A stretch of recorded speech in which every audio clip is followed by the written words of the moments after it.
Hey everybody, Cyberpunk 2.0 and Phantom Liberty have launched, and oh my god, my favorite game of all time is now even better. Of course, not only did this release break all of the mods for a while, but also made most of the mods from a pre-2.0 list that I made obsolete. So that means it's time for another 2.0 Phantom Liberty friendly mod list.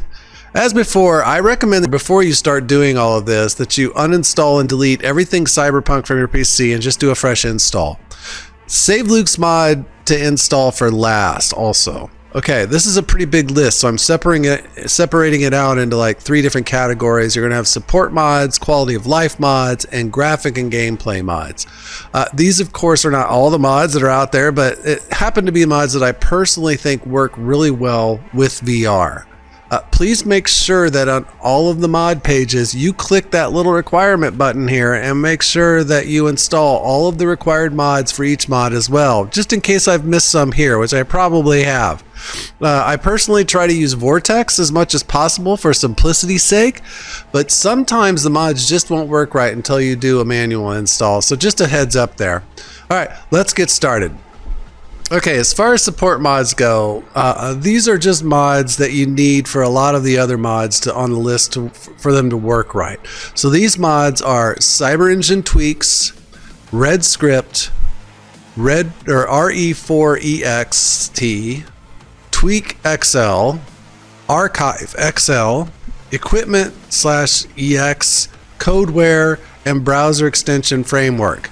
Like I said, make sure that you always check that requirements on the Nexus page of each mod. A lot of them that I just listed are there, but there may be a few more. I would also recommend that you start your game and load up a save after the installation of each mod so you can make sure that you didn't break your game. There's nothing worse than loading up a big list of mods just to have the game crash and give you errors. You have no idea which mod is the culprit and you have to go through each and every one, and it's just a major pain in the ass. All right, let's move on to quality of life mods. The first mod on this list is just an absolute must for me. Unlimited carry weight. I don't know about you, but I hate it when I'm constantly getting burdened by too much weight and I have to stop and go in my menus and break down all the extra weapons and the components and blah, blah, blah, just so I can move fast enough. It's just such a pain in the hiney. This mod adds like a 1.6 billion to your carry weight, so you won't ever have to deal with that issue again. Seriously, it's the stupidest feature in any game ever. All right, Unlock Me the Mods is the next mod that I really like. I personally hate it when I put a mod on a weapon and then it's permanently affixed there and nothing can ever take it off. This mod fixes that. You can now add and remove mods on your weapons as you see fit, which really makes more sense in my mind.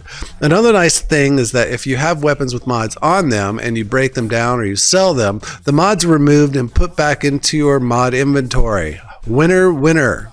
Automatic Junk Scrapper is another mod that automatically breaks the junk that you loot into components.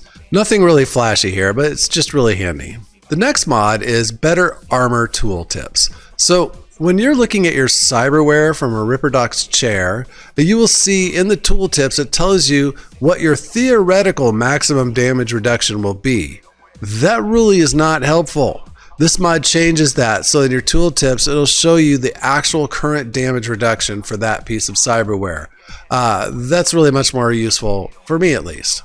Okay, Virtual Atelier is a mod that allows you to have store tabs on V's computer and apartments and other computer screens where you can add custom stores from Nexus.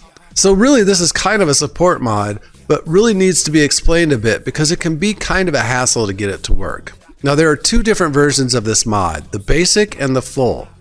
They of course recommend the full, which requires more dependencies but gives you more features. I tried it and for the life of me I could not get it to work. So I'm going to recommend that you just go with the basic version.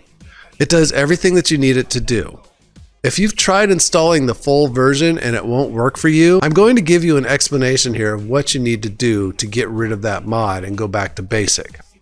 Okay, first, go into your Cyberpunk R6 scripts folder and delete the Virtual Atelier full folder. Then go into Cyberpunk R6 cache folder and delete everything in there except the modded folder. Open that modded folder and make sure you delete everything in there as well. Then go into Cyberpunk Archive PC mod folder and delete the Virtual Atelier.archive and the Virtual Atelier.archive.xl files. Now that should get rid of all the Virtual Atelier full stuff. Now go to your Steam library and right click on Cyberpunk and select Properties. Then click on the Installed Files button and select Verify Integrity of Game Files. Let that process play out. It'll take just a little bit. Now install the basic version of Virtual Atelier from Nexus. Now open the Red Launcher, but before you click play, click the little cogwheel right next to play and select Enable Mods. The game should launch then. Go into the main menu screen and then quit the game. Then start it as you usually would and Virtual Atelier should be working. You should see a little extra tab for it when you log into your apartment PC. I sure hope this helps because it's taken me a couple days to get all of this figured out. All that Virtual Atelier biz was get to this next mod, which is another must for 2.0. Have you noticed that since the 2.0 launch, you can't buy crafting components at the vendors anymore? The only way that you can get them is through access point hacking and breaking weapons down. And if you want to upgrade legendary weapons to like a 5-tier plus from 5-tier plus, you need 200 legendary components, and that takes forever. Well, Craft Hardware Store fixes that by adding a store to your Virtual Atelier that sells all those components. Problem solved. The author says you can edit the prices using Notepad as well. Some people complain that the prices are too low. I personally would rather have them low. I look at it as a sale.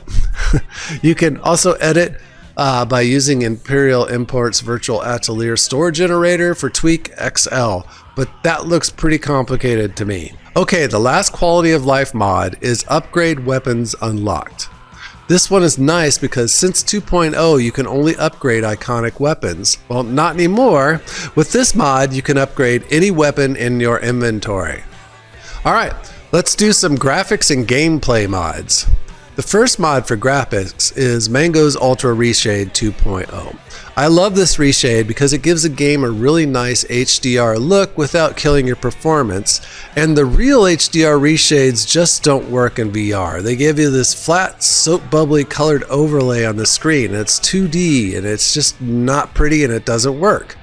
There are several reshades on Nexus. Just be warned, not all of them work with VR. If you need to know how to install Reshade, you can just check this video out here. It's stamped in the description. Disable Bloom is another nice mod for VR. The bloom in Cyberpunk is just so blinding, especially when you're driving in cars. This is a manual install. To install, just extract the Disable Bloom .7z with 7-zip or whatever unzipper that you use, and place that Disable Bloom any file into your Cyberpunk engine config platform PC folder, and it's done. There's also a Disable TAA mod on that page, but I do not recommend using it. You won't like it. It's really super ugly. Okay, better surface textures. This is just a nice mod that fixes a lot of the low-res textures around Night City, and you know, low-res textures just stick out really bad in VR. Also, vanilla billboards level of detail just improves the level of detail on the billboards in the game. So once again, in VR, it's a must to have those textures and details look as crisp as they can. So even in 2.0, if you don't have this mod, the NPCs go all weird and stiff after you kill them, and their legs awkwardly stick up in the air, and it just looks silly. So Ragdoll Physics Overhaul fixes that issue, and the enemies just go limp and fall down like they should when you kill them. It's just much more natural looking. If you know me or follow me at all, you probably know that I am a massive cat lover. They're just the best. You can get Nibbles a cat for your apartment in Haywood. There's a description on how to do that in this video here. And now with the Apartment Cats Dogtown mod, you can have a cat in your hideout in Dogtown as well. Now, what's the good of having a cat if you can't pet your cat? Well, this next mod, Pet Your Cat, allows you to do just that. It's a bit of a process. You'll have to walk into your apartment and find your cat and make sure that it isn't sleeping. If it's sleeping, just leave and come back until she's awake. Then you walk up to her and you will be prompted to fuss over her.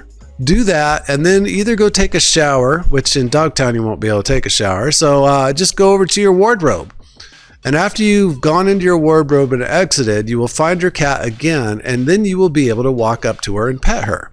Yes, I'm a 53-year-old man, and I just want to pet my damn cat. More Blood Splatters 2.1.1 is, of course, a mod you need. You just can't have enough blood as far as I'm concerned. So get that one. And of course, you will also want more gore. I'm just not happy if I'm not walking away from the battle and the floor is not decorated with body parts and bloods and gores.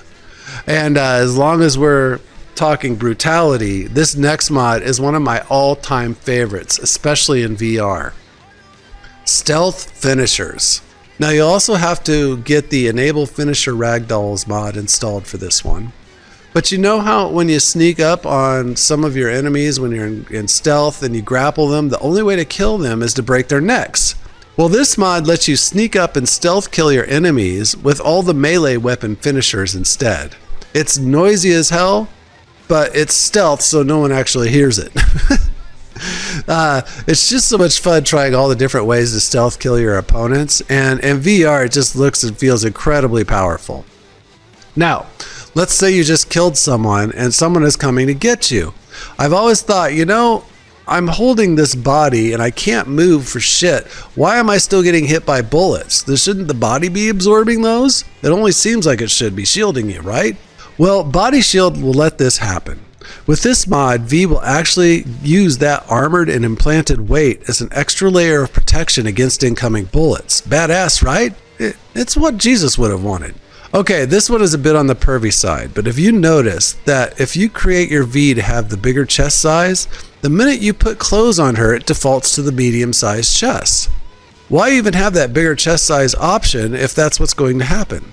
Vanilla Closed Refit for enhanced big breast fixes that issue, and now you'll be able to flaunt your big old breastises all you want when you're clothed. And while we're talking about big breasts, Judy Enhanced body with 4K textures. Wow. Just wow. I mean, honestly, I've always been more of a fan of the vanilla Judy body type myself, but this mod allows you to make Judy much more chesty. I have to say, it's a really well done mod. It's very tasteful big titties with nice physics and jiggle, and not the outrageous monster anime titties you see of all these other mods. You could choose between just chest, or there's a file that also lets you enhance her posterior as well, which I did not. I really like Judy's tight little butt, just as it is. And as long as we're on the topic of Judy, if you're like me and Judy is your gal, then you must have Judy Romance Enhanced. After you and Judy get busy, if you know what I mean, you'll have access to her apartment, and you'll be able to find her in her apartment in a variety of different places. She won't just be at her window. She may be in the shower or in the kitchen or actually living a life, so to speak. You can now hug her and kiss her as well. Then you can download I Really Want to Stay at Your House for Judy, and that way you can find her in your own apartment from time to time, just like in the Romance Enhanced mod. And finally, there is Night City Alive. This is another fun mod that adds gang members to your game, and they're actually out driving around and getting into trouble and starting fights that aren't just the scripted ones that you've run into in vanilla. The police will also react as well as civilians, and they'll be more aggressive and more responsive to your crimes and the gang members' crimes. Just a mod to make things a little more interesting in Night City. Here I was thinking I didn't have much for mods installed after 2.0, but I was mistaken. Hopefully these will all work for you. Remember, check all those requirements on the Nexus page. Also, once you've installed Luke's mod, one thing that I've noticed on this is if you try to start the game from inside the headset, like I always have, I get error messages from Red 4X or Red Script mods that they aren't working. So make sure you start the game directly from your desktop, and then you shouldn't have those problems. Okay, folks, that's all for me. Please consider hitting like and subscribe, and ring that little bell for notifications for more Cyberpunk 2077 Phantom Liberty VR videos. Dr. Greg out.